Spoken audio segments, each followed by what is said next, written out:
Ya, hola, salam Tiki Taka Talk. Gua kembali lagi. eh gua agak sedikit jarang bikin video ya di awal-awal ini karena ada sedikit kesibukan. Jadi gua bikin review dulu. Tapi mungkin gua ntar di lawan Galatasaray gua akan bikin preview mudah-mudahan. Oke. Hari ini gua bakal bahas review match Barcelona versus LC. Seperti yang sudah kalian ketahui bersama, Barcelona kembali menang 2-1 tapi mainnya hancur-hancur. Kenapa hancur-hancuran? Oke, gue jelasin. eh Apa ya? Ini pertandingan pertama di bulan Maret, di mana apabila Barcelona menang, Barcelona akan naik ke rank 3 menunggu hasil Atletico lawan Real Betis. Kalau misalkan Betis gak berhasil raih poin penuh, Barca stay di rank 3. Dan ternyata betul, Barca menang, naik ke rank 3, Atletico menang, Betis kalah. Jadi sekarang poinnya sama, tapi karena Barcelona menang 4-2 dan kalahnya, kalau nggak salah gue lupa kalah atau seri lawan Atletico di pertemuan pertama, jadi secara head to head Barcelona unggul karena yang dilihat itu head to head dulu. Kalau kedua tim udah bertanding 2 kali, itu yang dilihat dulu head to head dulu, baru kemudian goal difference, dan Barcelona unggul dari Atletico. Jadi walaupun poinnya sama-sama 48, Barcelona tetap berada di atas Atletico untuk sementara. Dari line up ada sedikit perbedaan di mana Ousmane Dembele dimainkan dari awal. Oke. Sebenarnya di pertandingan sebelumnya kayak lawan Napoli, lawan Valencia, itu banyak media yang bilang bahwa Dembele akan starter, tapi ternyata dia disimpan di bangku cadangan dan main sebagai super sub. Dan hasilnya ketika Dembele masuk, itu benar-benar merubah keadaan, merubah permainan. Dan apa namanya, mungkin Xavi menilai bahwa sudah waktunya Dembele bermain sebagai starter. Oke, akhirnya Dembele main di kanan, Adama Traore dan Ferran Torres dicadangin, Gavi kembali dimainin di kiri, dan Auba striker. Di kanan seperti biasa,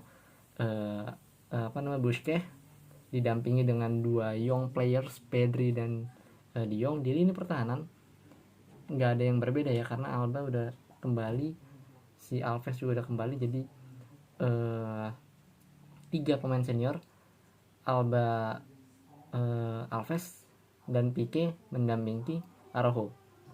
Kiper Ter Stegen lah kan itu. Nah, tapi gue nggak ngerti kenapa mainnya kok amburadul. Amburadulnya gimana?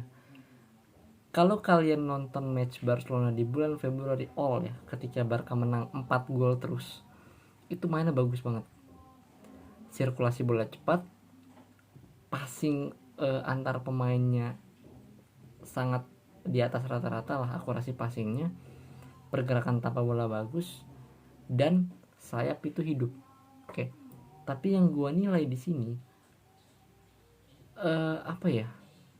Dari detik awal sampai terjadinya gol LC, itu para pemain benar-benar underperform. Dalam artian beberapa kali mereka salah passing, beberapa kali salah posisi, terutama di sini Gavi sama Pedri, De Jong. 3 pemain itu yang sebenarnya main bagus tapi justru main kurang bagus tadi. Oke. Dan ketika mereka kurang main bagus, Barcelona nggak jalan. Kenapa nggak jalan? Karena 3 pemain ini motornya Barcelona. Busquets itu cuman sebagai pendistribusi aja, tapi 3 pemain yang jadi motor. Dan gue selalu bilang bahwa Gavi ini nggak cocok main di sayap kiri. Lu punya banyak winger, lu manfaatin aja di situ. Makanya gue masih bingung kenapa Xavi mau bereksperimen dengan mainin Gavi di sayap kiri, sedangkan lu punya Depay, lu punya Adama, lu punya Ferran, ya kan, yang bisa lu taruh di situ. Tapi ya mungkin Xavi ingin mengistirahatkan pemainnya ya. Tapi kalau gue jadi Xavi, mungkin kalau lu mau istirahatin Adama, mungkin lu bisa mainin Memphis ya kan di sayap kiri, karena Depay juga bisa main di kiri. Tapi ya mungkin Xavi punya pemikiran lain, dan ternyata nggak berjalan kan. Gavi main di situ berapa kali hilang bola, dan sebenarnya ada 2 peluang bersih dari De Jong yang harusnya 99%, enggak, yang peluang pertama itu 99% gol. yang diblok sama lawan. Yang ketepis itu ya karena murni kipernya bagus dan shooting De Jong menurut gue terlalu ke tengah ya, jadi kurang atas kurang pojok, jadi mudah ditepis oleh kipernya. Masih 0-0. Akhirnya di akhir babak pertama, gue lupa menit 39 apa 40, di dalam suatu perebutan bola Pedri memenangkan bola tersebut tapi mengalir ke arah pertahanan Barcelona dan justru diambil oleh pemain LC. Alves nggak sempat untuk blocking, langsung dihajar sama pemain LC ke tiang jauh 1-0. LC unggul atas Barcelona. Oke, babak pertama selesai.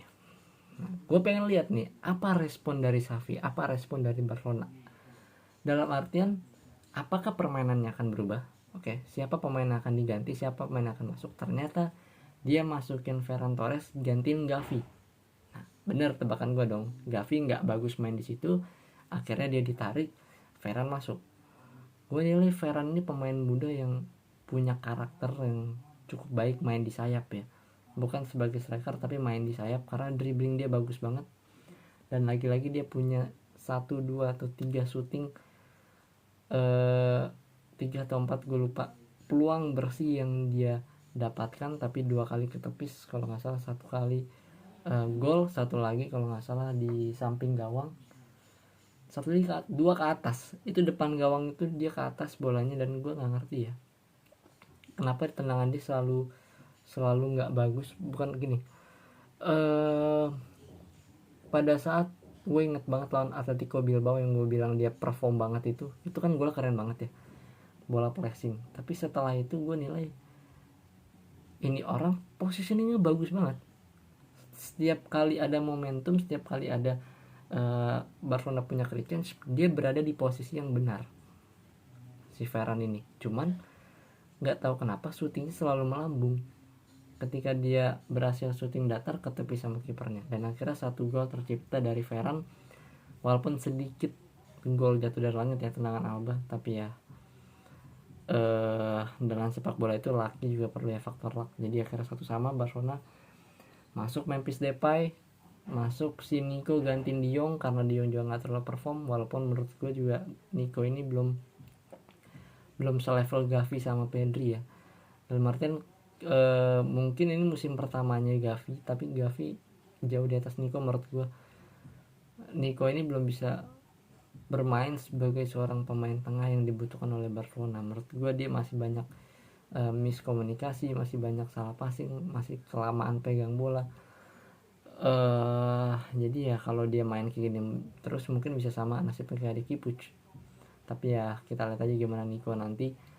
Masuknya Depay lebih kelihatan tuh pertukaran posisi antara Ferran sama Depay. Kadang Depay main sebagai striker, kadang Depay yang ke winger. Berapa kali penetrasi dan akhirnya dapat penalti di menit ke-84.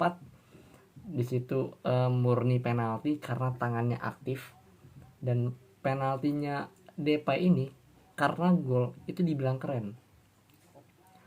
Tapi bisa juga nggak gol karena itu bener-bener pojok, bener-bener kenceng. Jadi kalau geser dikit aja mungkin bisa kena tiang atau out. Tapi akhirnya Barcelona bisa unggul berbalik jadi 2-1. Nah setelah 2-1 itu LC main keluar lagi nih, ngotot lagi, dapat corner, dapat scrimmage berapa kali itu. Ada satu handsball yang diprotes sama LC, tapi menurut gue itu nggak handsball ya, karena tangannya Alba itu pasif. Dia nggak ada niatan sama sekali untuk ngeblok bola itu menggunakan tangan, karena posisinya juga membalikan bola. Dia loncat membalikan bola dan ternyata kena tangan. Beda sama pemain LC tadi yang aktif. Nah akhirnya sampai menit akhir Adama dijatuhkan di dalam kotak penalti juga di menit terakhir, tapi nggak dikasih penalti. Tapi ya yang penting still 3 point buat Barcelona ya. Gue berharap ini kan lagi berada di fase agak sedikit menurun, walaupun menang tapi permainannya agak sedikit menurun. Gue berharap di match lawan Galatasaray nanti Barcelona bisa naik lagi performnya. Mungkin juga ini beberapa rotasi juga strategi untuk istirahatkan para pemain untuk lawan Galatasaray, gue juga gak tahu. Tapi semoga aja bisa kembali ke performnya lagi. Oke, itu dulu dari gue. Nanti gue mungkin akan bahas preview Galatasaray versus Barcelona di Europa League. Oke, dan Salam tiki takan, thanks for watching.